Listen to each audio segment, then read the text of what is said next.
Welcome, everyone, to this special tribute to Don Richardson.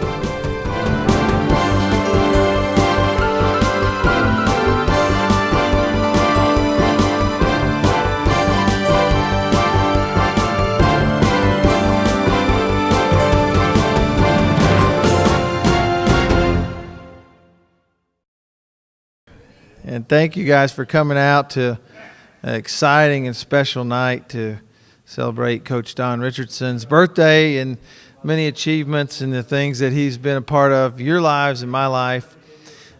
I'll tell you, well, I'll give you kind of some housekeeping items for you.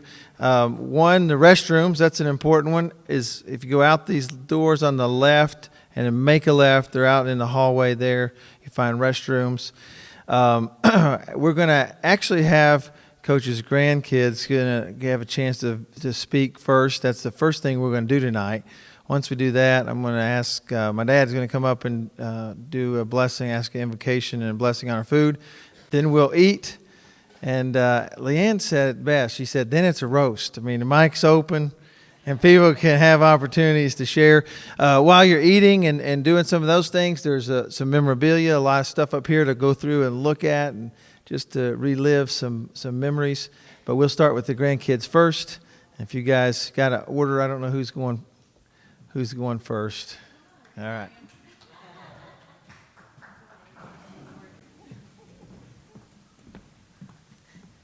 Good evening. A little tall. Can you hear me? Good. I'm Sky Tribble. Most of you probably haven't seen me since I was about this tall and had Grandpa is the coach t-shirt. Just a few little memories I'm going to share. He had 4 granddaughters to start off with, so I think he might have been a little overwhelmed, Grandpa, especially with all these guys all around all the time, baseball, basketball, all that good stuff. But one of my favorite memories is we had a cartoon, this DVD, or it wasn't a DVD, it was a VCR. Is that what it's called now? Okay. VCR. And me, April, Shay, and Erica would watch that cartoon over and over and over. The thing probably doesn't work at this point. But Grandpa would sit there in his recliner, or his chair, I don't know what he had now, and he would just sit there and read that newspaper, mainly the sports page. Probably much better something on than that cartoon. But he just let us sit there. We'd watch that cartoon over and over and over again. And we'd just run around like a bunch of goofballs. And I think the man has more patience than I've ever seen in my life, and probably I will ever have myself. Also, kind of moving on from that, when I think I was the first one to play what they would call a real sport, a softball. And I was in cheerleading, and so was Erica, and April was in dance. But Grandma and Grandpa would always come to our games, support us, all that good stuff. But there was one memory. I think I was in either middle school or high school. I was in left field, I think. This girl crushed this ball. I took off line. Another girl took off line. We're going at it as hard as we can. Big game. Well, I thought I caught the ball. Guess I didn't, or not loud enough, one of the two. And wham, we plowed right into each other. I laid there for a good few minutes, dazed, didn't really know where I was, just knew I was in a cool little place. Coach comes out, says, Sky, you okay? Yeah, I'm okay. I get up, shake it off, go on. After the game, here comes Grandpa. I'm thinking, oh, Lord, he's going to say, Sky, you didn't call the ball loud enough, or you were running with your glove up instead of down so you could get there faster or something. And he leans over like he does, that lean that he does. He said, you're pretty tough. Okay. So one of my greatest memories, I think, is he's just whether he's a coach, he's Coach Don or Coach Richardson to most of you all, but he's a dad, a husband, aunt, uncle, or not an aunt, he's not an uncle, brother to a lot of you, but he's a grandpa, and he's a supporter to us all, I think, in many ways. A lot of people, he's just been a fan, shown up to games. A lot of you, he played for him, and he still goes to games. Kids that are grandkids of players. And I don't think he'll ever stop doing that. So, but that's going to finish me up, or I'm going to lose it. Love you, Grandpa.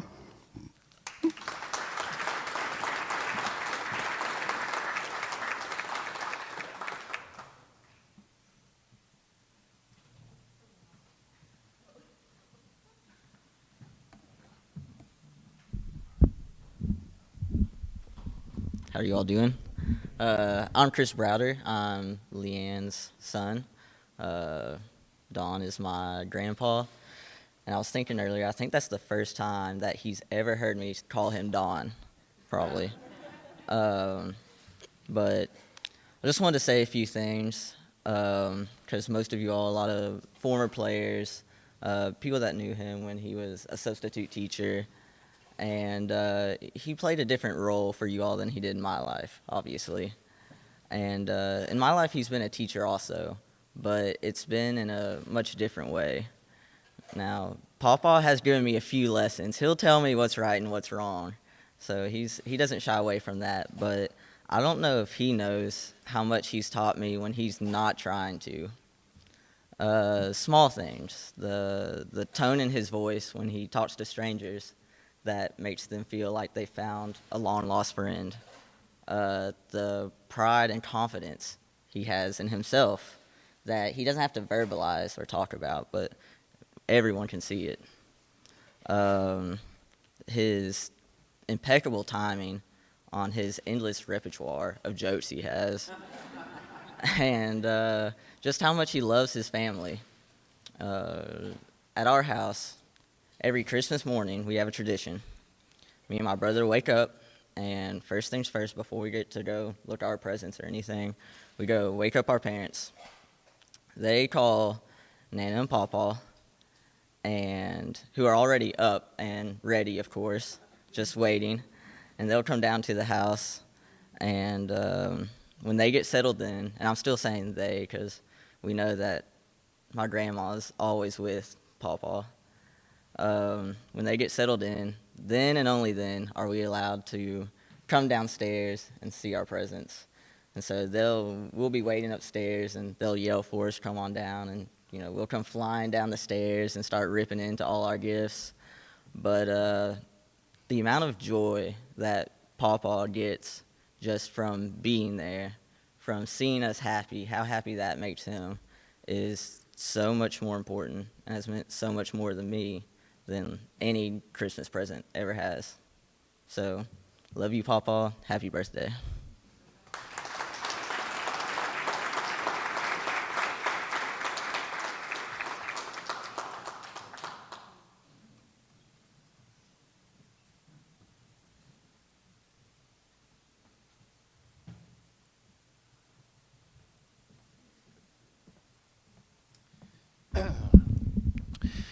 You're not any more blessed than to have friends and family, right? So, Coach, you're surrounded by friends and family today. So, an exciting night still to come. We'll start with invocation and blessing our food, and then, if you would, let's to try to make it somewhat orderly. We'll start forming lines to eat. If we would, maybe start the tables on this side. Jimmy looked like he was hungry, so I thought we'd do that first. So, yeah. Would you pray with me? Father, we are really thankful tonight for this opportunity to be here to honor the life of Don Richardson, who is our very special friend and has been an awesome basketball and baseball coach for the years here at Madison Central. We ask you, Lord, to bless this time together. May it be a time of fellowship and joy and happiness as we honor this wonderful man who's our friend. Bless this food to our partaking tonight, Lord. May it strengthen us. May this be a great day of fellowship, we pray in Jesus' name. Amen.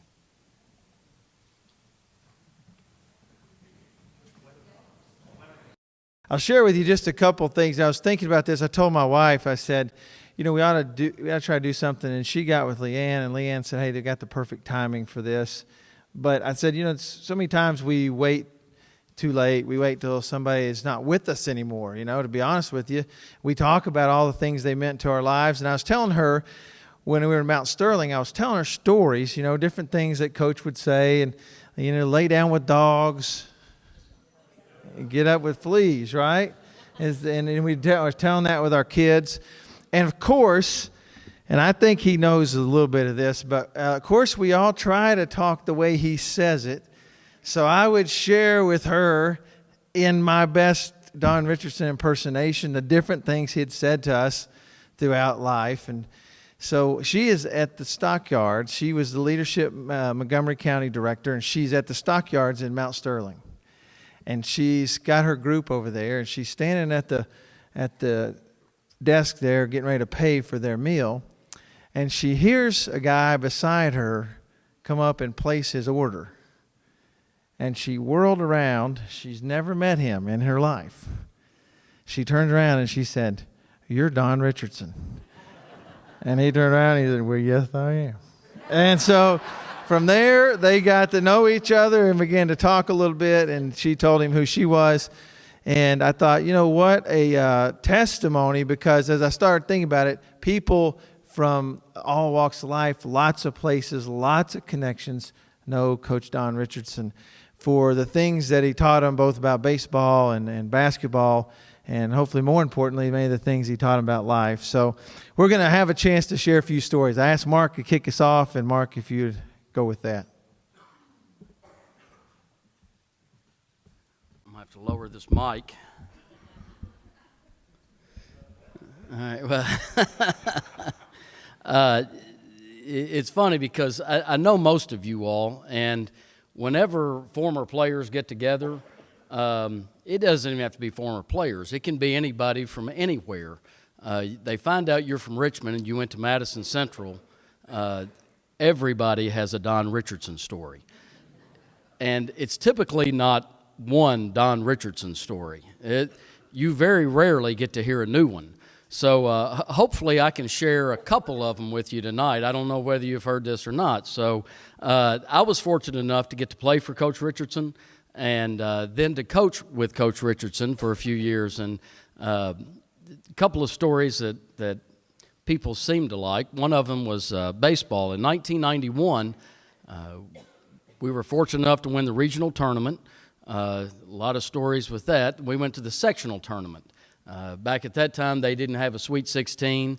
You had to go to a section. 4 teams went and played, and we went up to northern Kentucky and played Dixie Heights, if I'm not mistaken. I believe it was Dixie Heights. And there's good crowd there, and the guys are loose, warming up. And as you can imagine, several of them were pretty nervous. We're going to be the second to take infield. So Dixie Heights takes the field. Coach gets out, slaps one to the outfield. Left fielder runs out there, jumps up the fence, reaches over, pulls the ball back, throws it home. On a line, catcher catches it, swipes a tag. Well, they're taking a shadow round of infield. They don't even have a baseball. Does the same to center fielder, does the same to the right fielder. They're diving all over the place, making plays. Goes to the infield, everybody's making plays. And right about the time they're through, our guys are sitting there wondering what in the world they're doing. And Coach says, "Coach Smith, go get the bus. We can't play with these guys." And I said, "Coach, what's going on?" He said, "They're throwing so hard you can't even see the ball." So, needless to say, that kind of broke the ice a little bit. They did have a catcher, and I think he came here to Eastern. Am I right about that? Do you remember the catcher from Dixie Heights? I know he was highly recruited. He was being recruited pretty hard. Okay, on that other team. Okay. Well, I don't. As you can tell, Coach Richardson didn't really appreciate the fact that they were being recruited pretty heavily and our guys weren't. So our leadoff guy happened to get on. And I don't know if you all are familiar with the signs, but that is still second base. Now, sometimes he'd be a little sneaky. This is the sectional tournament. He'd just be over there, and then he'd walk his fingers up his arm. All right? So there were some sneaky signs that he had there. Well, he stole second. And then I think he took third. Next guy got on, stole second. Then I think he stole third. I think he was trying to make a point that he may have been highly touted, but he was going to have to prove himself. And he threw a lot of balls into center field that day. Needless to say, we won, and we won pretty big. Kurt Lyons was on the mound, if I'm not mistaken. And speaking of Kurt, we're over at, this is a basketball story. We're over at Bourbon County, and it's the last game of the season before we go into the district tournament. And we've got a pretty good lead with about a minute and a half to go, and Bourbon County's having to start to foul. And we get the ball into our point guard, and he takes a couple of dribbles, gets fouled, goes across the court, goes to the free throw line for one in the bonus, misses the front end. Bourbon County comes down, knocks down a three. It's about a 7-point game, a little over a minute. Get the ball into the point guard. He gets fouled, goes to the free throw line, misses the front end of the bonus. Bourbon County comes down, hits a three-pointer. It's a much smaller lead. There are about 45 seconds to go. Get the ball into the point guard. He gets fouled, goes to the free throw line, misses the front end of the bonus. They come down, miss a shot. Kurt gets a rebound, gets it to the point guard. He gets fouled. There are about 10 seconds to go. We're up a few points. It's basically in the books. Chad steps to the line, and it's pretty quiet, and all of a sudden, Coach yelling, "Chad! Chad! Chad!" Finally, Chad turns around and looks at the bench, and he says, "Fake a heart attack!" He makes that free throw and the second one. So he had a way with his players, and he had a firm hand, but he also knew when to hug you and when you needed maybe a little firmer grip than a hug. But I know we all appreciate everything that he did. He loved us. He loved to win. He taught his players how to win. And sometimes that's overlooked, I think, today. A lot of coaches are stuck with clocks. They're stuck with times on this, that, and the other, velocity. And Coach Richardson was more interested in who could get the job done, who could win. And that can't always be measured by a clock. And, Coach, I appreciate you. Appreciate everything that you have done and everything that you continue to do. Thank you.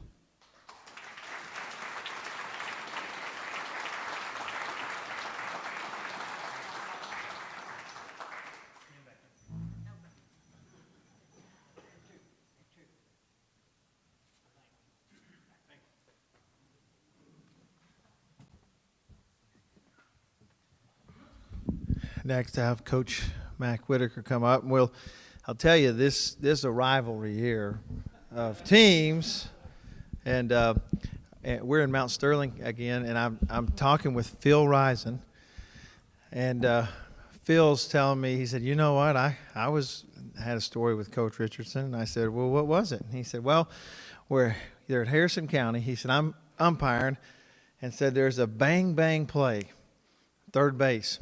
He said the central guy was running, slid in third base, and they put the tag down. I called him out. I said, "Coach Richardson come walking out. You guys have played for him or watched him. He came across that field kind of like this." Said he got right up in my face, and he looked right at me. He said, "Phil Risen, son, I know your daddy." And said he would not appreciate that call. So I don't know if that ended up in a win or a loss that day, but these guys had a lot of battles back and forth. So, Coach, I appreciate you being here.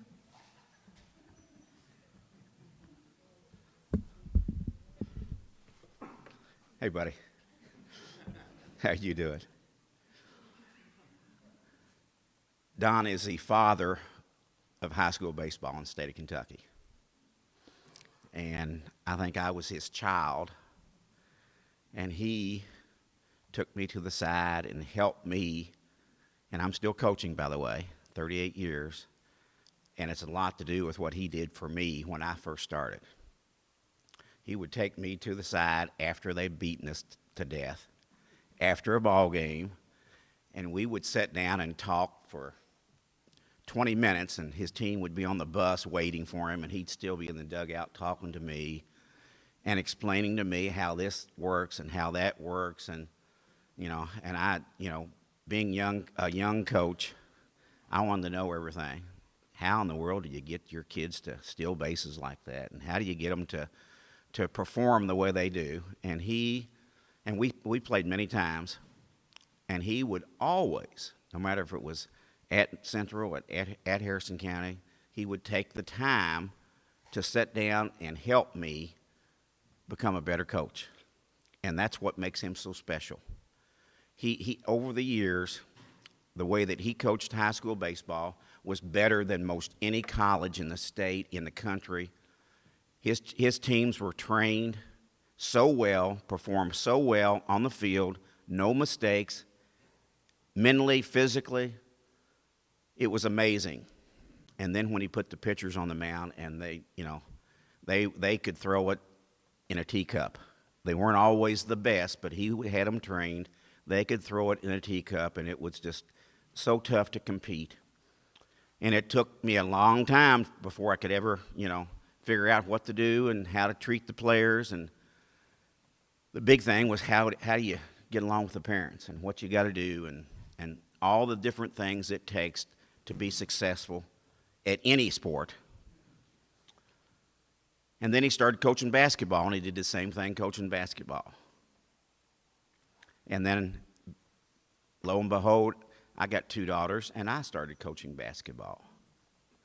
And we talked about basketball, and he'd come see us play. And I'm telling you, there's no better person, no better coach ever in the state of Kentucky than Don Richardson. And I'm proud to call him a friend. And I've got many tales on him and so forth. But I've got one good one I want to tell you. At Harrison County, and it was the only time I think I ever beat him. I think my record against Don is like 1-9. And by the way, Bill Miller, the other rival in the state of Kentucky, I'm 10-1 against him. But I'm 1-9 against Don. And we're playing over home. And the only time that I think we were ever ahead of them, and we had a close play, like he was saying, and he came out to get on the umpire. And when he came out, I don't know if you all know Don, but when he comes out and he's upset, he stomps the ground. And Don was right nose to nose with his umpire and stomped the ground, and it's a little wet, and it slipped, and he kicked the umpire by accident. And he's apologizing, and Don would never do that anyway. But the umpire tells him that the first step you take back to the dugout, I'm going to throw you out. And so Don yells over to the dugout and has 2 players come out to help him get off the field, and he doesn't take any steps. And the umpire says, I'm not going to throw you out. But he was like that. And I've seen him so many times at the state tournament. He comes over to Applebee's to see ball games now. We've been together a lot. We sit down and talk. And I'm really, really pleased. You deserve everything you get. You've made baseball in the state of Kentucky what it is right now. And all the honors you've received over the years, there's no one more deserving. And I'm proud to call you my friend. Don.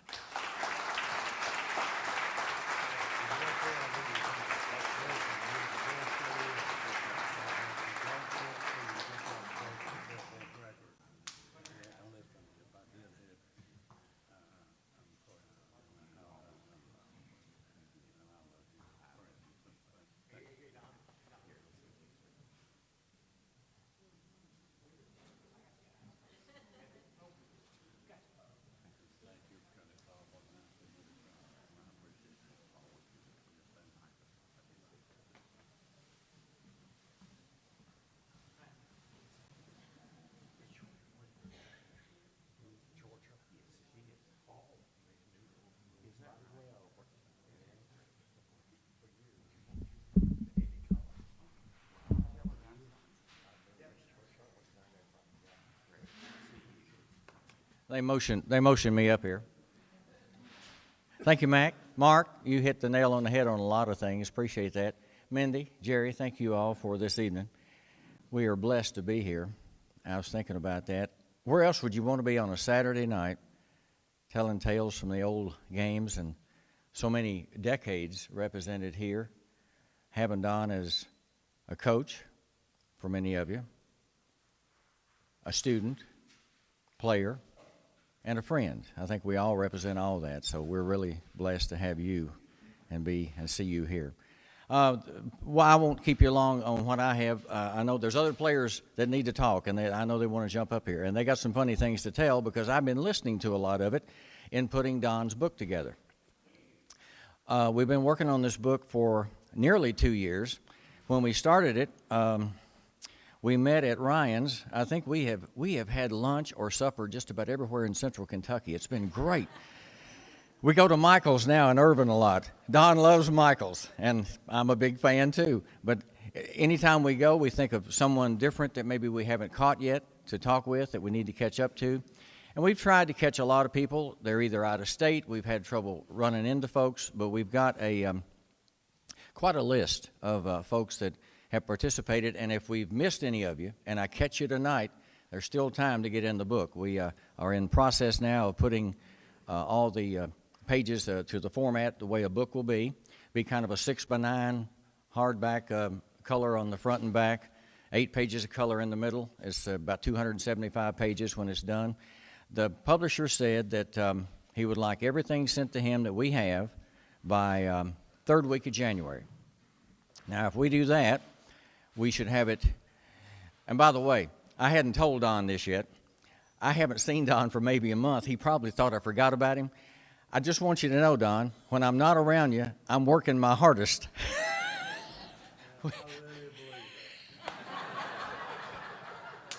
Here we go. I'll fill you in later. But we hope to have this book. The publisher said 3 months. That gives us spring. He said spring is a great time for a book, and that's going to be during Central's upcoming season. I happened to talk to some of their moms and boosters the other night, and it's believed that Central is going to have quite a team this year. This could have happened in a better spring to go ahead and be ready with this. The mom told me, her son plays, and she cut me off. She said, look, when that comes in April, you guys get out here. We'll have Don throw the first pitch. We'll sell some books at the game. We're going to embrace this. And I think as only they would. And I think that's going to be great. So that's the timing of it. And we hope to move along. We've got to still pick some more pictures out. Jesse's helping me with some of that. But we'll tidy it up by third week of January, and we'll kind of go from there. So we hope you remember that. And by the way, I guess I could get some addresses tonight to contact you all later for the book. What are we going to sell it for, Don? What was the price?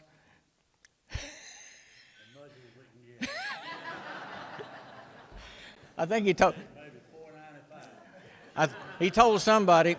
It was $4.95. He said we were somewhere, and he said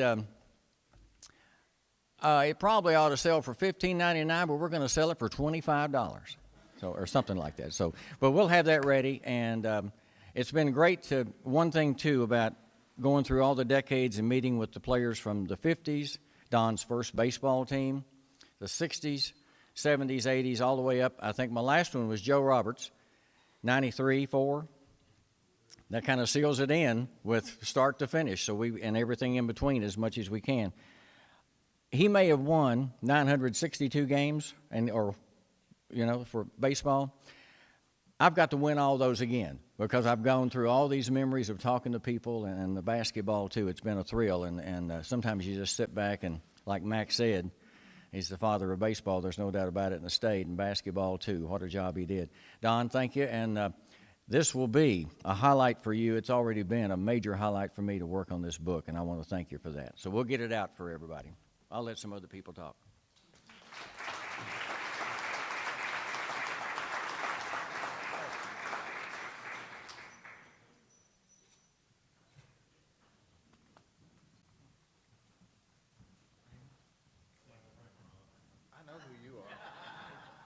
know who you are.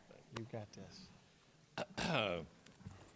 As one of Don's favorite pitchers and one of the best, Glenn Marshall said we were in a meeting one time with some of the big wigs of the school system, and Glenn got up to make his little speech, and he said, I'm going to make mine short because I need to go to the bathroom.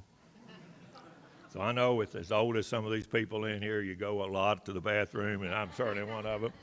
And you notice the people here, I spend more time clipping hair out of my nose and out of my ears than I do on my hair, so I'm sure a lot of you can relate to that. Don Richardson and I go way back. I was fortunate enough to play on the first team that Don ever coached at Madison Central High School. My junior year, we had some outstanding players. We played six regular season baseball games. They hired Don Richardson, and he was a baseball coach. Before that, we just had people that would put a team out there. After they hired Don, all of the live seniors on that team are here except William Kane passed away, and Oakland Murphy is battling cancer. Frank, would you and Earl and Dino stand up back there? Great bunch of guys.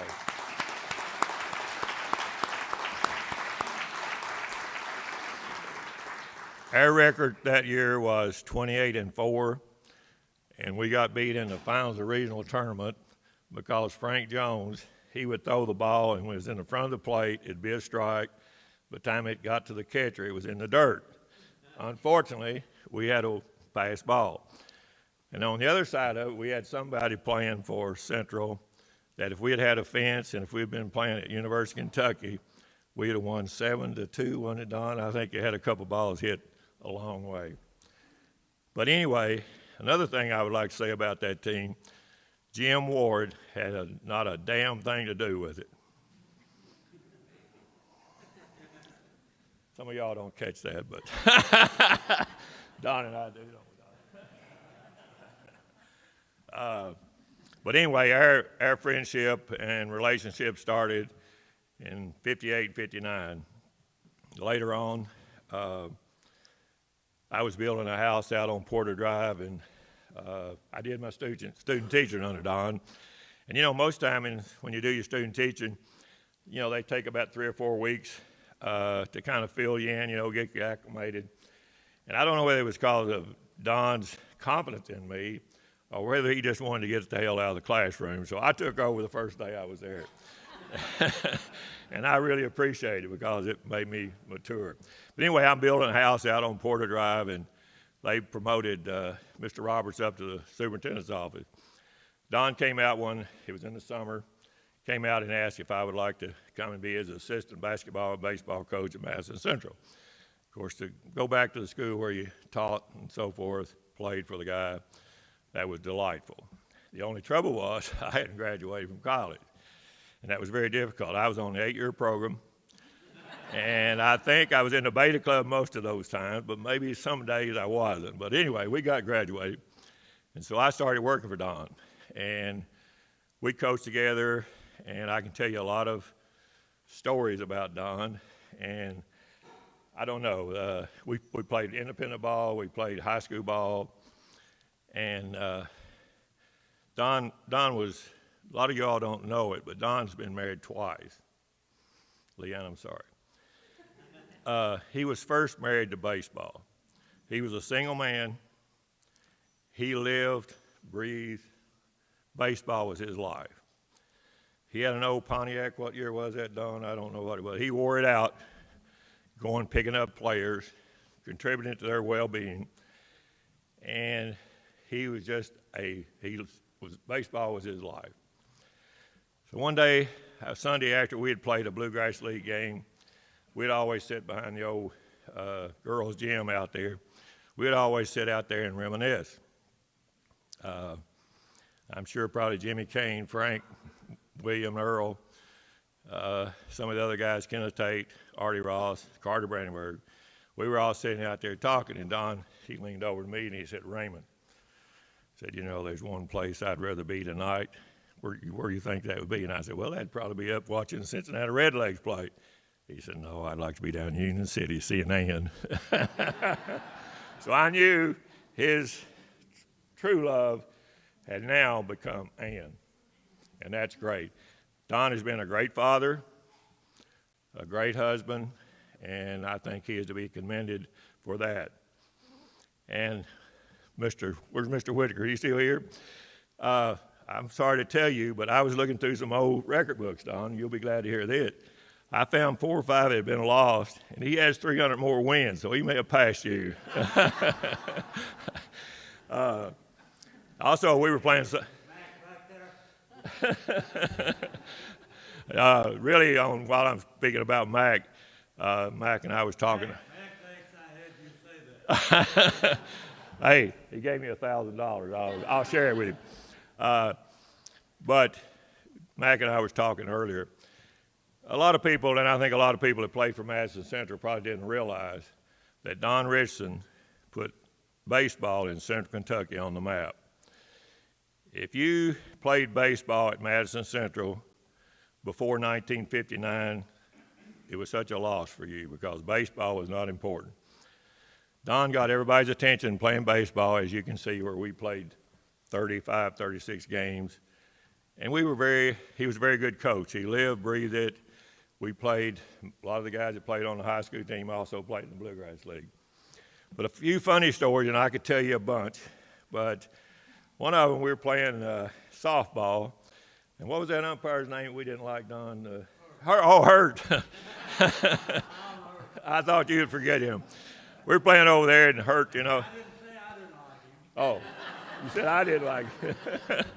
So we're playing over there. You might have a relative here. Oh, is anybody kin to Tom Hurt? I don't give a damn if you are. I'm going to tell anyway.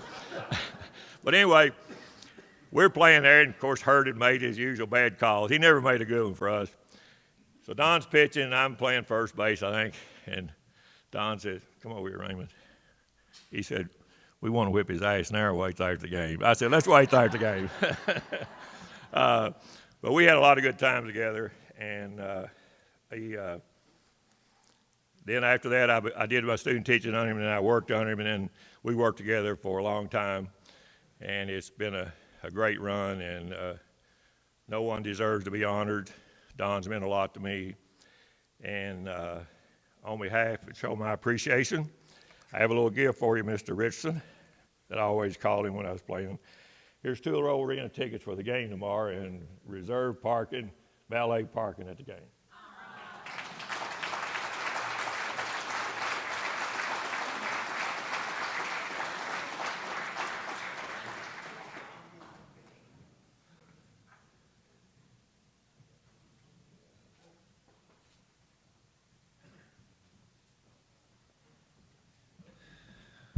And there's lots more. We're going to keep them coming. Beverly Desarin, come up. Coach Desarin, I get a funny one on him. One time, Sean Evans is shooting free throws in a JV game.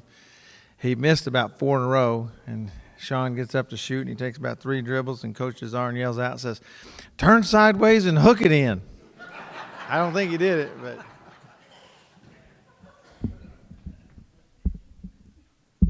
Well, Coach, here we are. One last time, right? Now, the story I'm going to tell you about Don, Coach Richardson, is true. It's a gospel truth. When I was asked tonight to tell some funny stories about Don, I thought up about 200. But I've narrowed it down to one because I know it's a long night and people have a lot to say. But this really happened, and it's so funny you need to know about it. Okay? The team was up in Ohio getting ready to play a ball game, and they spent the night, I believe it was either in Zanesville or Portsmouth or somewhere up there. They spend the night, and they moved into this hotel, this nice hotel, and got checked in. And Don told the boys, he said, "Now you guys can go out and enjoy the swimming pool and do all of that stuff, and we'll eat dinner at a certain time and get ready to go get in bed early and play the game tomorrow. But go on out and enjoy yourself right now around the pool and stuff." So they all get their swim trunks on, you know. Now this team This is a big bunch of kids. Now they had people on there like Sandy Hubbard. You know, he's a big guy. Sandy not here. I can tell all this stuff. Darrell McDonald was another one. Doug Cornett. All these guys over 200, way over 200, and a bunch of other guys. So they get their swim trunks on, and they head out for the pool. Well, they just like a bunch of elephants, man. They hit that pool. They jumped in there. Water flew everywhere. They was having the best time. Everybody was in the pool splashing around. They had balls passing and this stuff. Well, the people sitting around the pool didn't know who they were. They were getting drowned because there's more water going out of the pool than was in the pool. Because these guys, they were just, I don't think had ever been in a swimming pool before. But anyway, it turns out they ran everybody off from the pool. They were the only ones there. Well, lo and behold, the manager comes out and says, Coach, I'd like to have a word with you. Now, Don, I don't need that thing. Don says, okay, what's on your mind? He says, we have a lady here tonight. She's a celebrity. Her name is Dixon. Remember that lady? Jeannie Dixon. Jeannie Dixon. She can predict the future. And she's here as a guest at our hotel tonight. And she's going to make a presentation tomorrow. And now, would you kind of, hold your boys down a little bit? They're a little rowdy. She can't concentrate. She's having a hard time getting her speech ready. Because now she's been predicting things, She got a lot of notoriety about stuff. She even said one time that the Clays Ferry Bridge was going to fall. People wouldn't even go across it thinking this is the true story, But anyway, so Don says, she can do all that. Oh, yeah, you can do that. You think you could hold it down a little bit? Don says, that woman's a fake. That woman's a fake. The manager said, well, Coach, what makes you think that she's a fake? Don said, well, if she can predict the future and do all that stuff, she would have known we was going to be up here in the first place.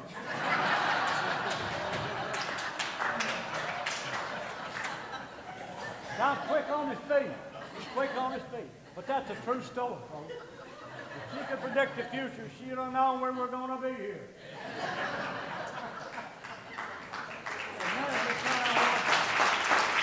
Anyway, folks, you and I worked together for over 20 years. 20 years is a long time to be with somebody most every day. I spend more time with you than I did my wife. That's just kind of the way it was.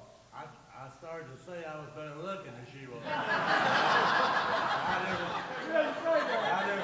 don't want to say that. But anyway, and all that at that time, 20 years plus, over 20 years, I can honestly say we never, ever had a crossword with each other. You know, right, Coach? That's true. That's remarkable that you can work with somebody that long and never have a disagreement.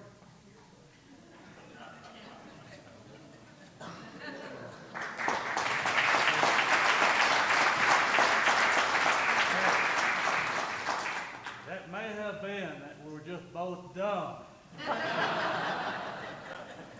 Well, whatever, it worked out pretty good, didn't it? Worked out real good. It worked out real good. Coach, And I appreciate you, Coach. same here. Not only we were colleagues, but you were friends, and that means a lot to me. It means a lot to me. And I appreciate what you've done. We all know that. Your record stands for itself. There's no question about that. You're an icon. Don, you're a legend in your own time. And that's a fact. I got you guys fooled.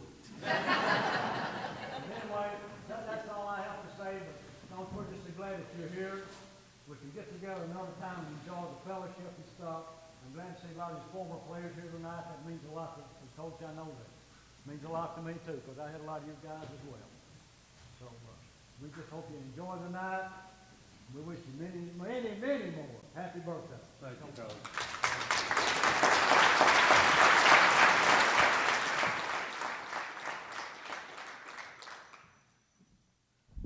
We're privileged with our mayor tonight. So, Mayor Barnes.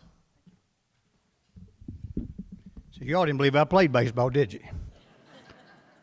One thing, you know, of course, a lot of their things, I graduated in 1963, so I was very fortunate to be, I'd like to say played on the team, but I was on the team. How's that? That's a good clarification. No, really and truly, in a man's life, there's not a lot of people really touch you and stay with you forever.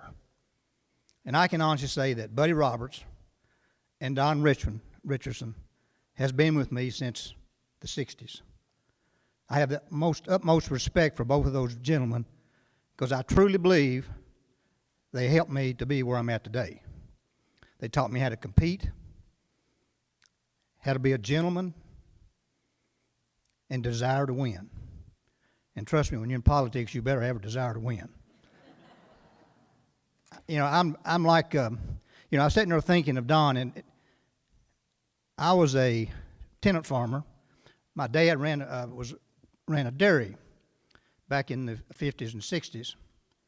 And I look back in my life, and I think what Don Richardson did for the class that I was in and before that, you got to understand, we were just all a bunch of farmers. He made us baseball players. He made us young men that knew how to compete. And if you don't believe it, I'm going to give you an example. And it's kind of comical, but to me, but it's a truth. When I was in high school, I was about 5'2", weighed about 110 pounds, maybe.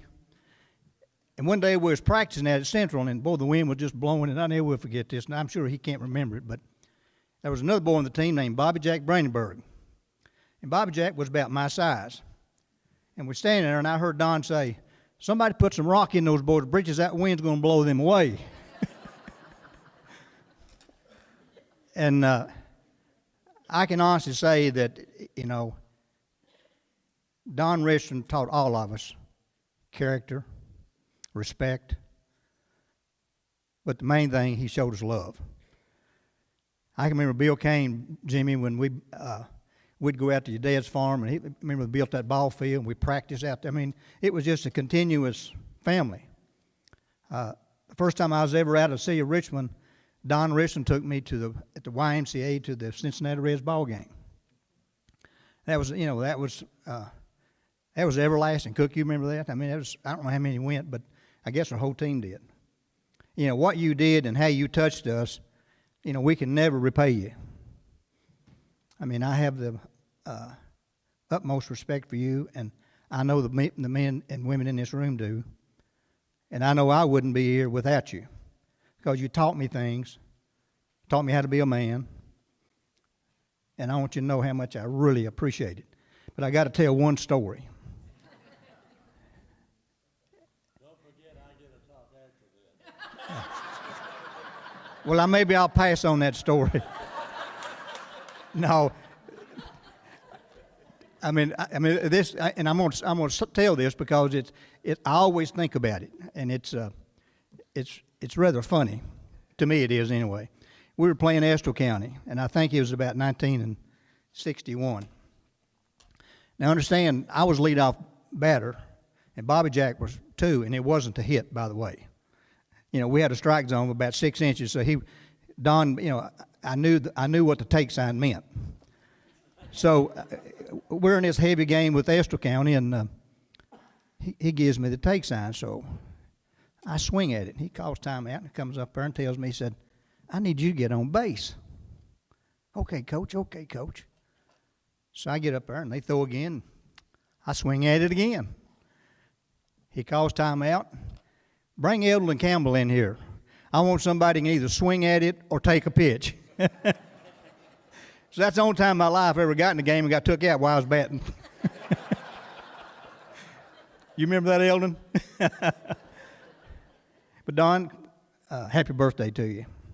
Many, many more. I'm sure the people in this room love you as much as I do. Thank you.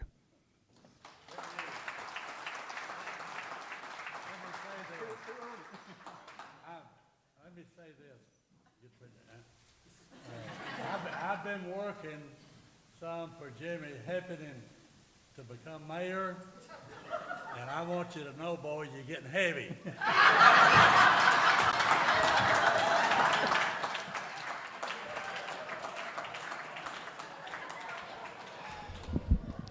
It's funny. You talked about being farmers and farm boys, and when my senior year, Coach Richardson came in the locker room. We were playing I think it was Henry Clay, and he came in and he said they had a bunch of signs that the students had made about these farm boys from Richmond. He came in and said, they think you all are a bunch of farm boys. And he said, they don't know, but there ain't two of you all ever seen a live cow. So we weren't farm boys exactly, although he took Roger Nail and I and several down to the farm to strip tobacco and eat at I thought we really, to be fitting, we should have eaten sandwiches from the Union City store, bologna sandwiches and cold pops, but we want to open it up. There's more of you want to share, I know, and so I want to open up the mic to people who, Jesse, come on up.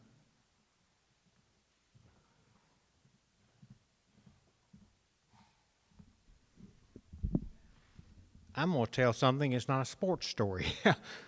Don and I took a class at Eastern many, many years ago, and I don't know if Don remembers or not, but there was a guy in the class named Gene. Now, Gene had read everything that was ever written, I think, and had probably also studied every major study in education that ever been done. But anyway, every class meeting, Don and Gene would get into a debate or an argument. This guy didn't know anything. Well, anyway, Gene would say, always counter back with Don, and said, have you read such and such by such and such? And Don would say, no, but I know you can't make chicken salad out of, you know, and come back with these many Richardsonisms that he had, you know.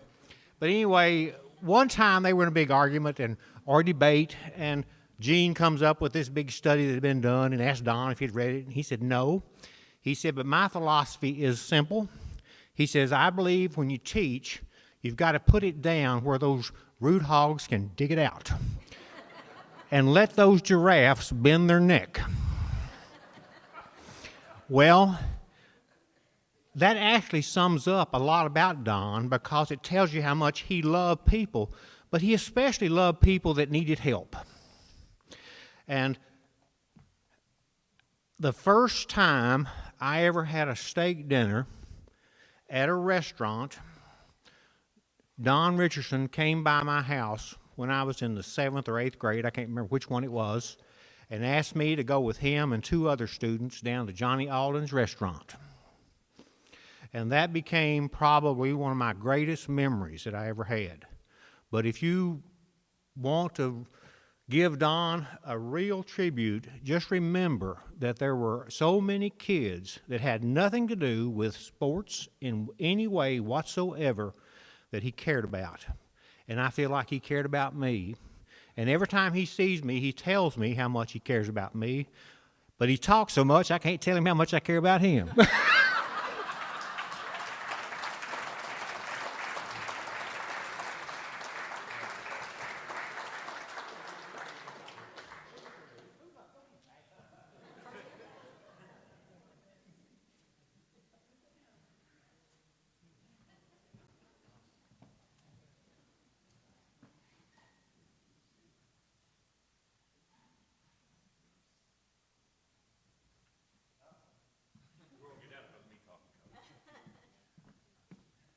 I'm going to tell a story Coach Richardson probably doesn't know. A little bit like Mr. Barnes was talking about. I was on the baseball team, didn't really play baseball. Basketball ended up being a little bit more my forte. Well, my sophomore year, we go down to somewhere in Florida, and I don't even remember where we were playing, Fort Lauderdale or somewhere. Well, one of the things that Coach Richardson always allowed one of us to do was to drive his car back and follow the bus on the way back home. So at the time I said I was a sophomore in high school, so I felt like that was a pretty great honor. The only problem in all of that was I literally, weeks earlier, had just gotten my permit. Coach Richardson didn't know that I'd actually never driven on the interstate. I'm figuring to myself, right? I'm figuring to myself, I can surely follow a yellow bus, right? I can at least keep it in the lanes, right?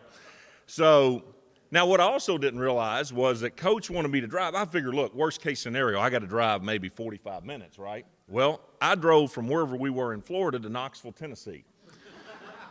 So now what Coach doesn't understand, and why it's even more satisfactory to me that he's here for his 83rd birthday, is that I had not only Coach in there, Lee was in the car, and Mrs. Richardson was in the car as well. Well, they all slept, obviously. We drove late at night when I was driving. This wasn't during the daytime, which I thought might make things a little bit easier for me following the yellow bus again. So what Coach doesn't understand is not only was he asleep half of that time, during that whatever 8.5 hours I was driving the car, I dozed off about 10 times as well. So nobody's any happier that you're here than I am.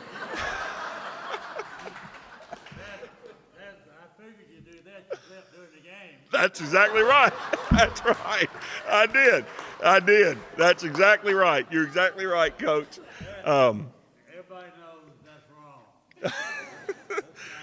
wrong.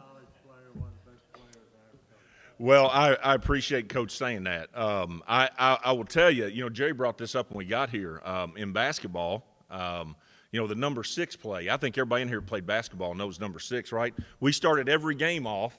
My time I was there, and Jerry's time too, right? Maybe everybody's time. We started every game off that way. I can tell you, however many points I scored at Madison Central, 3/4 of them were off that play. When I got to Eastern and played there, I begged them for 4 years to put that play in. They didn't think as highly of number 6 as I did, and didn't realize how effective that would be. So, you're exactly right, Coach.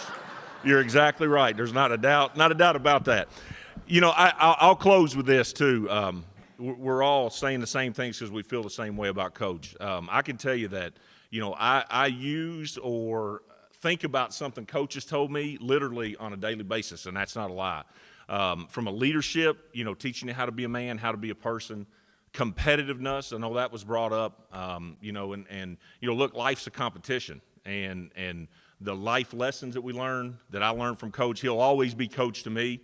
It's funny, I heard his grandson talk about never calling him Don. I too have never called him Don. So that'll tell you, and I look at that as a true form of respect, and it'll forever be another thing that even to this day, whenever I read the paper about a Lexington school, or I read, we talk about all the schools in Lexington, to Coach Richardson, those are always the schools across the river. And they'll always be the schools across the river to us and to me throughout my life. But I appreciate everything that you've done, Coach. I can't thank you enough, and I want to say personally happy birthday to you. All right?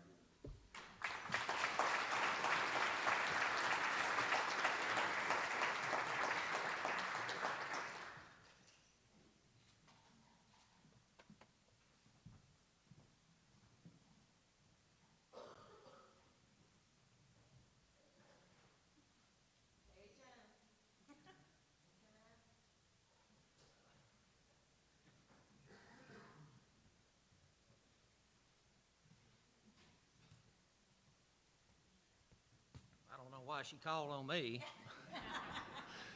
I'm still a farmer, so I've just got one story to tell, and that was when we played Harrison County. Coach Whitaker, back in the early to mid 60s, Harrison County wasn't a strong team, and they put me in to pitch, and those of you that played with me know that I wasn't a pitcher. It was a crisis situation, or I wouldn't have pitched. We'd had about 10, 12 games in the last 7 or 8 days. So he says, I'm going to start you against these rum-dums. So anyway, he never did start me. So this was my first start. I was a junior. And the first couple of innings went real well. And the third inning, I started just skipping the ball up to the plate. So I walked, the bases full. I think I walked a couple of runs in. Coach Richardson comes out and says, son, can't you throw the ball 60 feet? He says, I know you can throw the ball 60 feet. You throw it from first to home every day when we take infield. I said, well, Coach, there's something wrong with this mound. And he looked at it and he said, I don't see anything wrong with it. And back in those days, we didn't have, a lot of schools didn't have raised mounds. This was a flat mound. They played softball on the field too. So he says, you get yourself back over to first base. And he calls Bill Gabbard. And I'm sorry Bill's not here tonight, but Bill was one of our mainstays back then. And Bill comes in, he gets us out of the inning, and he pitches another inning, does real well. But the next inning, Bill starts skipping the ball up the plate. Coach Richardson comes back out and says, "What's wrong with you guys today?" He said, "You can't throw the ball 60 feet." And Bill says, "Well, there's something wrong with this mound." He said, it's back too far. So Don, I, as a guy in the stands, had a tape measure. So he goes up in the stands and grabs this tape measure and asks this guy if he could borrow it for a few minutes. Comes back down, asks the umpire, he says, "Can I measure the distance between the pitching rubber and home plate?" So sure enough, he measures it, comes back out there. It was a little over 3 feet too far back. But now tell these guys No. it wasn't my field. No, that wasn't your field. That wasn't your field. So anyway, he gets the umpire, they pull the mound up and drive it back down where it's supposed to be. Larry, let me tell you. That one, now wait a minute. I want the distance to the pitching rubber is 60 feet and 6 inches. That's right. Well, this guy had put the mound 66 feet. So, And he used that 6 inches for another 3 feet. That's what he had done. so anyway, Bill finishes that inning, and I think Jimmy Kane finally came in to finish the game for us. But it wasn't pretty, but we won the game. So, but I do appreciate what Don did for us. I think back in the early to mid 60s, he was way ahead of his time. He was one of the better coaches in this part of the country. And I appreciate the opportunity to have played for you. And happy birthday.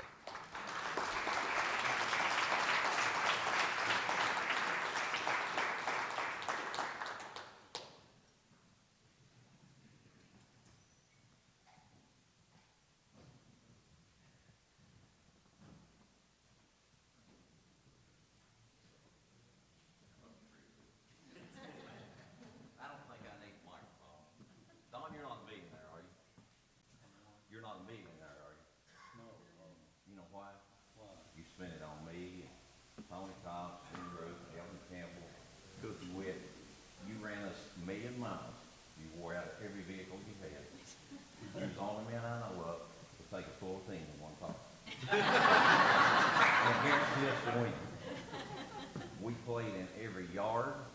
We played in every river bottom. We played any place there was a flat piece of ground that we could find enough room to play. I remember I never was captain or anything, but he asked me once, he said, "Would you come play with me just to discuss the ground rules?" And it's unfair. Don shakes his hand, I shake his hand. He goes over the ground rules, and he says, "Down here, this is the foul line. And you see that big willow tree down there? That's the foul ball." No. Wait a minute. I said, "Am I to understand that pussy willow down there is the foul ball?" Well, umpire kind of backs up like this, and of course we beat him. Don, I appreciate everything that you've done for us, and I know the rest of the guys that played with you and for you. Somebody mentioned cows. Who was it? I think you did. I don't know whether you remember or not, but we had a group from Cincinnati came and played out of College Hill. And that was nothing but a baseball field, a cow pasture turned into a baseball field. And of course we had to get scoop shovels out, get rid of the waste. And we had a big spread after the game. Everybody enjoyed it under the trees. And you know what the guys from Cincinnati wanted to do? Anybody remember? They wanted to run the cows. And so we couldn't even get those guys to eat because of the fact that they wanted to run the cows. So also, Don, I don't think anybody's mentioned that he was a good player. And he could pitch when you weren't laughing at him the way he did pitch. Because he might pitch it from here, or up here, or he'll step and run almost to third base and pitch. And he really enjoyed it. And he really enjoyed playing. And I think everybody that played with him enjoyed it. And I appreciate it. You meant a lot to me. You probably were the reason that I went to college. And you are a credit to the things that I accomplished And I know a lot of these other guys that played with me and played for you. And one other story I want to tell you, and this is on the human side, and it almost makes me want to cry now. We played in 1963, and there was no doubt in any of our minds that we had the best team in the state. There's no doubt. And we got beat 2-0. And it couldn't have happened any other way than the way it did. Just bloops, things that couldn't possibly happen. And I remember Cookie was a senior, and Glenn was a senior, and came back to school. And I remember you sitting in the room there at school, in the shower room, and you sat there on a little bench there in the corner, and you bawled like a baby. I appreciate it.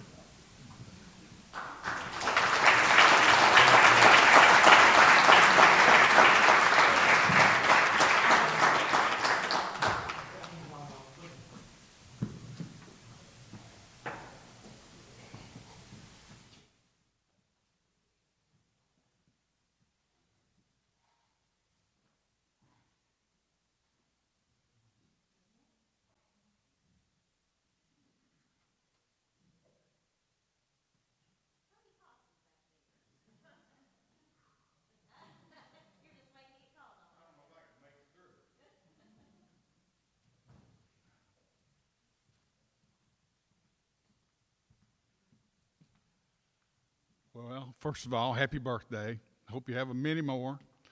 I really don't know exactly where to start. There's so many tales, good, funny, humanistic. But I guess I'll start whenever I first met him.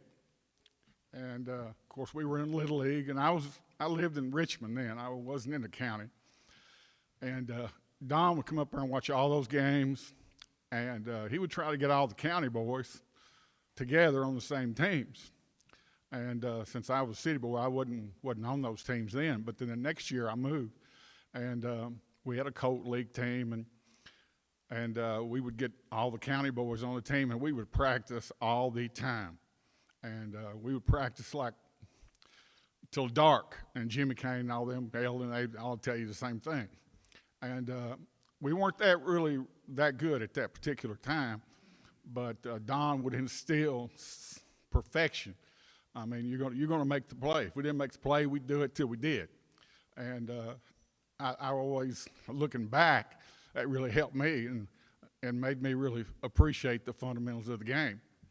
And one thing he always told me, we would talk a lot, and he said, you know, you do need to hit, but if they don't score any runs off of you, you're not going to get beat. And meaning the defense was really important. And I remember Earl and Frank Jones and some of the older guys. Raymond was there too. We would go to the drive-in. Don would take us to the drive-in. I'm about a freshman, maybe 8th grade. And I would really look up to those guys, and Don especially. And we'd talk about baseball, and I'd love it. And I'd be like a sponge. I would just try to soak everything in. And Earl played third base, and they would ask me questions, you know, what would you do if? And just throw one out. So, Tony, you're playing third base. Man on first and second. One out. There was a bunt. What would you do? So I'm a sponge, you know. I said, well, I'd get the ball and throw the guy out. No, you got to stay on third. You got to make sure maybe get a force there. You know, things like that, and that I really didn't know, but I was finding out all this stuff. And another one might be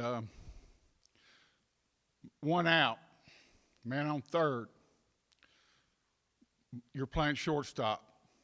Foul ball. You got your back to it. Do you catch it?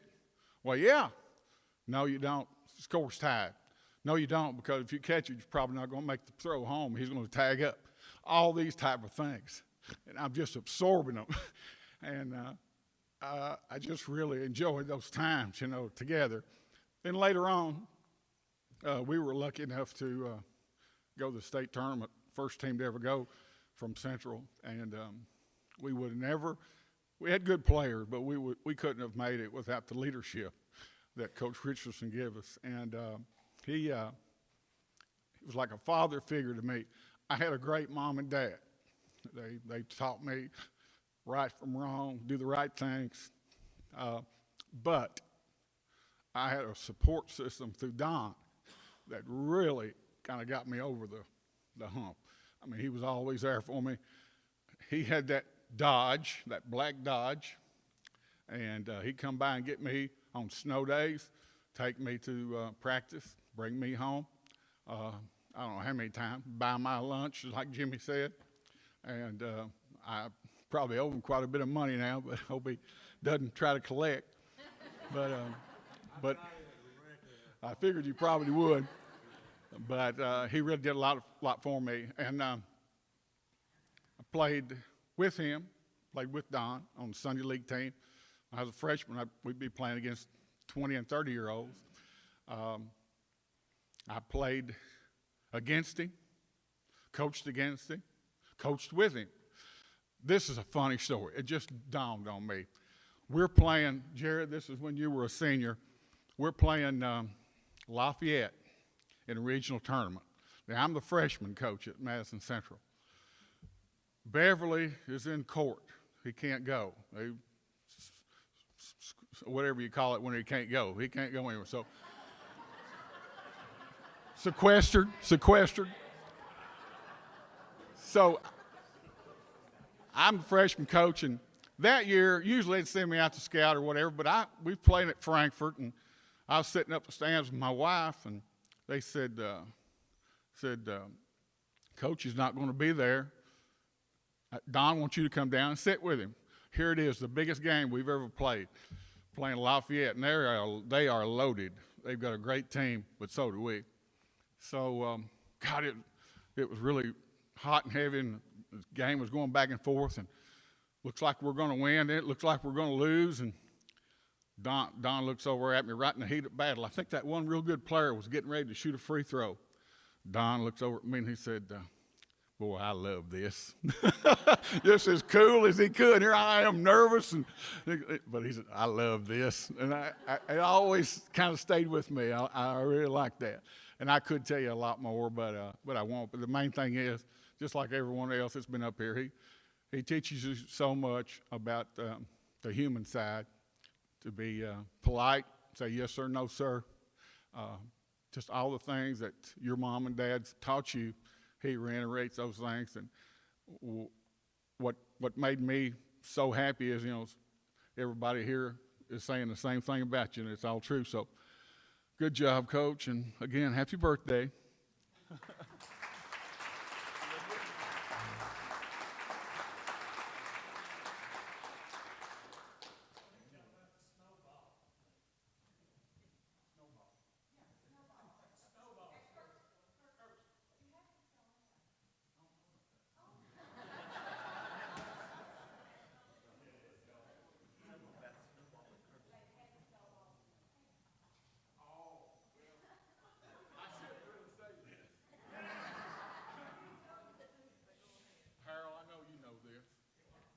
Jimmy Barnes, you do too, but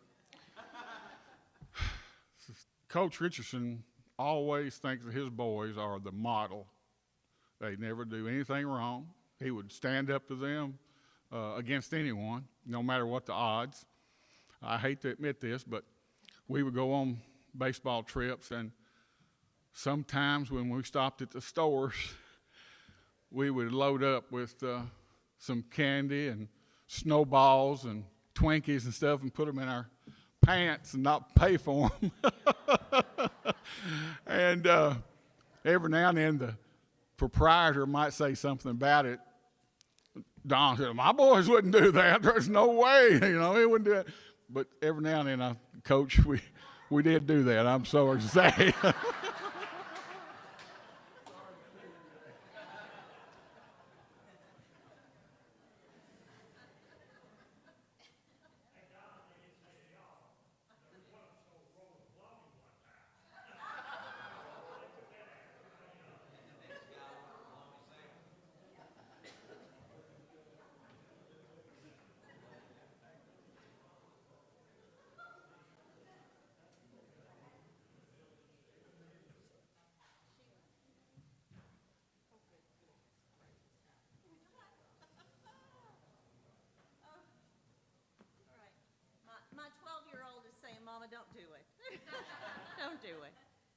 Gosh, I've looked up to my uncle Donald as long as I knew how to look up. You all have heard from his players and from his grandchildren. Maybe I could just give a little bit of a voice to his brothers and to his sisters and to his nieces and to his nephews. Everything that you all have talked about, what you learned, was for the love of the sport and for the love of you, but it just amazes me that there was no difference in the amount of time and energy that he put into all of us as nieces and nephews running around the farm or around our grandparents' place. Little wonder, I'm listening to some of the lessons that he shared, and what's just amazing to me is that those are the things I remember my grandpa and my grandma saying. And so to watch these things, you know, kind of come down through the generations is just a lot of fun, and to watch and to see the impact that his humble beginnings on a farm with very hardworking parents who were so much more than just farmers, because Don was and has been always a farmer. And man, you know, I think of the quality. I've traveled quite a bit around the country and done a lot in my career, and I've never known people better with more moral fiber or more to offer. And if I could just take a little of that and replicate it, you know, here and there, from city to city and place to place, I think, God, what a country we would have. And man, it's hard to know that when you're a kid. Donald, the love that you've always showed your family, the pride that you've always taken in all of the nieces and the nephews. I have a son who played college baseball, and I swear it's because of the coaching I gave him from what I learned from Donald. You know, I watched enough games and listened to enough lessons and heard enough about, now, you know, Sheila, if he's playing third base, if he's going to go down the line, he needs to, you know. And so I'd go right back to Billy, and I would tell him those stories, and I swear he learned how to play baseball, not because he got to spend enough time with this man, but because I could teach him all the things I had heard Donald teach my brother and the other boys that he coached. So, you know, I think we forget what kind of impact a kind word, taking the time to go pick somebody up and, you know, take them out to eat the first steak dinner, or down to the Valley Music Hall to work a few shows when the country music stars are rolling in or out, down to Florida for the first time to see the ocean, what kind of difference that makes. Man, if any one of us could do a tenth for everybody around us that Don Richardson has done for the people around him, what a great place it would be. It is a blessing to be in our family, and you're a very visible part of our family, but man, I've seen those values one after another in your brothers and your sisters, and I'm blessed. My cousins, we're all blessed to be part of this family. Thank you, and happy birthday.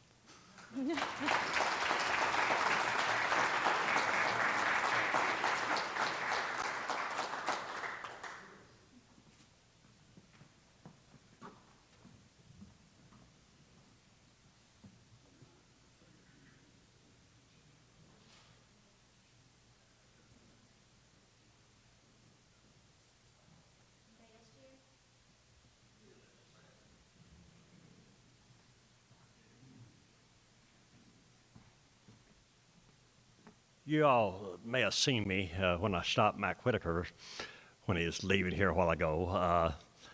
I really didn't know that he would be here tonight. And the reason I know him is I met his sister when she started working where I worked at, and we became real good friends. In fact, Don has a sister named Carol, and Carol and I graduated together. And I would go into the IS building in Georgia, that's where she worked, and I say, "Hi, Carol." And she says, "Huh?" I said, "Whoop, I forget. I got you mixed up between Don Richardson and Mac." And so that's just what I want to tell you, that both of you, you and Mac both, and Carol and Georgia, you can tell that you came from real good families. You can tell. And they're wonderful people. I know that Georgia's a wonderful person, and Don and Carol are wonderful people. And that's all I got to say.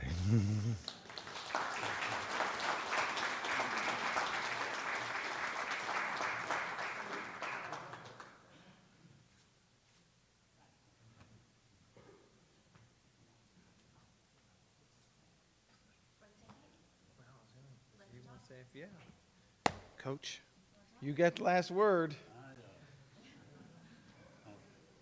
I'll say a few things. I don't have some. First off,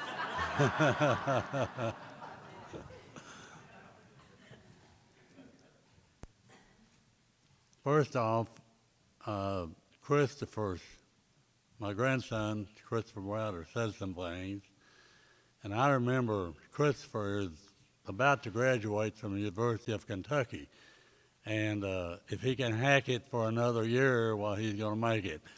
And but I remember one time, preschool, he was down on the farm with me, and it was getting late in the evening. And I said, let's stay a little longer, and the deers will come out. And don't forget now, he hadn't been to kindergarten. I said, the deers will be out when it gets a little later. He said, that's right. He said, they're nocturnal, aren't they? And I said, I think so. You know, and that's maybe why he's graduating from the University of Kentucky. But one of the first things I want to do, make sure I don't forget it, that it means an awful lot to me, Mac, that you came over for this. I want you to know you've always meant an awful lot to me. And there was one thing all these players here will testify that when I tried to get them ready to play Harrison County, we knew we were going to be in for a battle. And we wasn't going to beat them without messing our hair up. And you could bet on that. And so the thing that Mac said he thought I was doing for the state in baseball or had done, he's still doing that. And I don't have any doubt in my mind that he'll be the winningest high school baseball coach in the state of Kentucky before he quits. He's gonna stay till he does. And he was the same way about playing him, you know. And I always respected him. And when we went out on the field, all the boys here will tell you that we wasn't out there trying to hurt somebody. We were trying to get the best of them in a baseball game. And I'd always tell them that these fellows were some mother's sons just like they were. And I never was a master of the cheap shot. And I think that the number one thing that I wanted these young people to do was to be a good human being. Now, a good human being will make you a good player because you can count on him. He'll be there every day, not just maybe. He'll get his grades. He'll live clean. And I talked a little bit down at the coaches convention this year, and I'm sure that Max had a lot to do with me being invited down there. And one of the things that I told these coaches, I acted like a 3-year-old a lot of times. I'd get worked up. I wouldn't let my players argue with the umpires and talk, so I always thought somebody had to take their side. So I told these coaches, I said, we won't let them smoke. We won't let them drink alcoholic beverages. We won't let them dance around the maypole. I said, there's 100 things we won't let them do if a baseball or a basketball game's involved. And I said, they need somebody to take their side. And it was always, I felt like it was my job to do that. And I didn't, whether you believe it or not, Max may not believe that, I didn't want anything given to me. If it was given to me, what had I done? And I wanted us to earn it. But now, if we want it the other way, I got to say I'd take it. and but I want all of you to know this, and there's not a player here that I don't think that will tell you that I wanted to do anything illegitimate or anything, that I didn't want to win a game that way. I wanted us to be good people, and everything would take care of it. Now, I believe this is just me, probably old-fashioned like they say we are. There are some things that will never go out of style, and that one of them is respect for other people and their property. And if we know that right now, unless my judgment is bad, we're in a downward spiral. This great country, this country that I take a bullet for, is in trouble if we don't change. We're in a downward spiral with our morals, with everything we do. Now, this country was made the greatest country on the face of this earth by your grandfathers and his father, and we want to keep it that way. And we have to stand up, and I think that's one of the things that Christian people don't do enough. They probably don't stand up when they need to stand up and be heard. They sit back and trust everybody else to do it. Well, if we don't change, my second major in college was history, and all the great powers didn't get beaten by the enemy. They got beat because they crumbled morally and within. And I think, I'm not worried about me. They can't do too much to hurt me. If they do, they better do it in a hurry. and I'm right now, I can't even buy unripe fruit at my age. But I think that I worry about our children and our grandchildren. And I notice this guy is not here tonight, and there's one little thing that I want to tell you. Is this guy played for me. His mother's here, and she'll be able to understand what I'm talking about. I'm sure she's heard it. So this guy was a sophomore on our baseball team. There was a little foul ball pop up that anybody sitting here in their street shoes could have caught it barehanded. But the ball had, I guess the wind, the spin on the ball evidently caused it to curve over. So he takes it, this player makes him a little circle. He moved around and well, the ball winds up falling. If he just stood still where he was at the beginning, it might have hung in his clothing. But anyway, he says, these guys say a lot of things that they're based on the truth, I think, at least based on the truth. But anyway, he said that I told him, you couldn't catch a bear in a phone booth. Now, I don't know that you'd want to catch a bear in a phone booth. But people think I'm not too smart. I've been accused of everything except being smart. But out on the farm where I've got some cattle, the neighbor's been seeing a black bear. So I used to just take me a tobacco stick or something and walk around and look at my cattle, but I don't do that anymore. And the only way I'll go out there and look at those cattle now, if I've got somebody with me that I can outrun. And you don't have to outrun the bear while he's having his lunch. You can get out of there. So Max does not prove that I know a little something, you know. But coaches have to. It's a situation in basketball when I coached. I started 5. That meant I had about 10 unhappy people.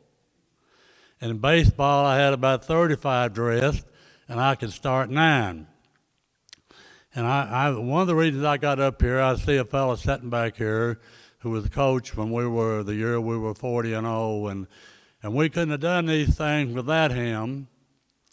And he always did everything he could do to help us. Baseball, they wouldn't do much.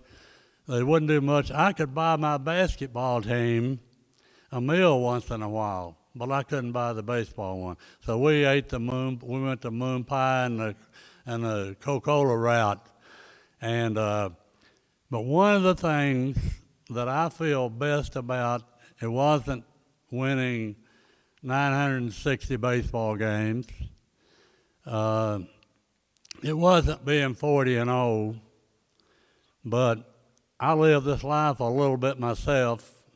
And we'd go out and play 2.5 to 3 hours in the sun, and then we'd stop to get that moon pie and the Coca-Cola, and there'd never be a day that there wouldn't be somebody that wouldn't get off the bus, wouldn't want to get off the bus. And I feel better about this. Now listen to how I would handle this. I would say, now son, I've got a little money today and you'll have some tomorrow. I said, I'll buy them today and you can buy them tomorrow. Well, you knew they wasn't going to buy one tomorrow, but most people that would work with.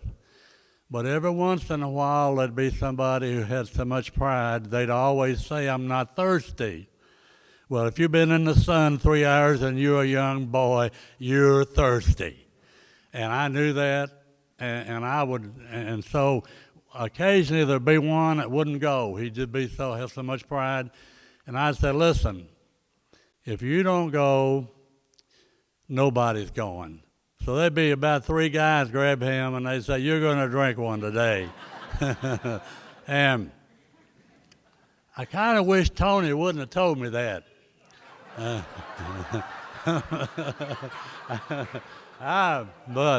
But listen, don't. Well, yeah, now I can't believe you. And that great trust I had in you, I want all of you to know that none of that has left. And I would have done anything, and like I say, I always thought it was my duty to take up for you. And sometimes I'm sure I may have embarrassed you acting like a 3-year-old, but it was because I loved you, not because I didn't. And I didn't say about it. I think to have Mr. Masita, if he feels like it, the guy that really helped me a lot in my career as a principal. Would you care to stand up, Frank? Can you stand up? Just give Frank a big hand, if you will. And Mike, I don't know if I ever came, Mac, I don't know if I ever came over. I know one day after you won your first state tournament, I came over to your school. And I hope they told you. And I said, now you be sure you let him know. And then I tried to call sometimes. And I'm not making excuses, but I just want you to know that I've always had great respect for you. And I think not only as a coach, but more importantly, as a good human being. Stay that way. And I tell all you young people, I'm talking to my grandsons and everybody, if you'll play hard, if you'll play clean, and if you'll never give up, I promise you good things will happen sometime. And sometime you wonder when. Right will overrule wrong. When's it going to happen? It will. And if not in this life, we know it will in the next life. I believe in the Bible and I believe in God. And we don't have any guarantees on this in this life. But in the next one we do, and if we'll live that life, and I've got some people up there that I want to see. How about you all? And I've got some parents up there that had a large family, worked every day of their life, never really accomplished much as far as financial gains, but we always had a roof over our head, we always had food, and we always had clothing. What else did we need? And these kids would come into my class, they'd drive up in a nice car, they'd be wearing nice clothes, and they'd be complaining, a lot of them. And I never let it fail, parents. Some of yours may have been there. I'd let them know, I'd say, son, somebody is doing a pretty good job with you. And I'd tell them why. And it's a mistake for teachers and parents to be fighting. You're trying to do the same thing. help that fella to have a little better life. And I've been in behind closed doors with most teachers that I knew. They didn't have any motive to be mistreating somebody. They were trying to help. And I pray that America will never get away from number one, we are one nation under God. We were founded by our forefathers that believe that. They would have never made it. Why do you think this nation is like it is? Somebody did a good job, and it was your young people, it was your dads and your granddads that done it, and they did it with their bare hands and sweat. They didn't have the computers and everything else. And I've talked longer than I meant to, but words can't tell you how thankful I am to all of you for coming. And especially Max coming as far as you come. You're the one I know, and I know there's other people here. And I know that you could have found some other things to do on this Saturday night, probably more important than coming to celebrate Don Richardson's birthday. God bless all of you. I love you.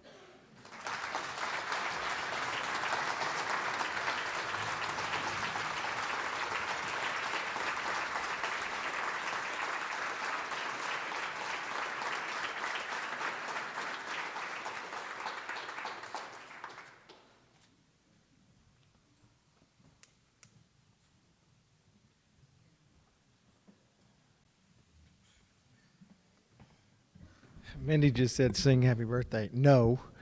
I'll help you all start singing happy birthday. And then, Coach, you can blow out these candles. And yeah. So do we want to sing happy birthday? Somebody can sing. Start it.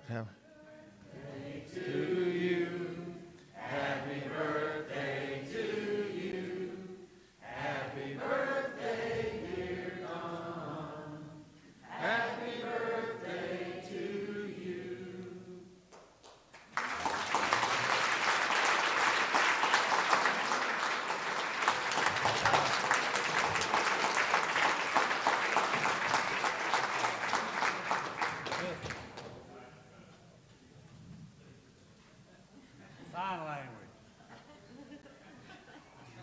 Now let's see. I love you.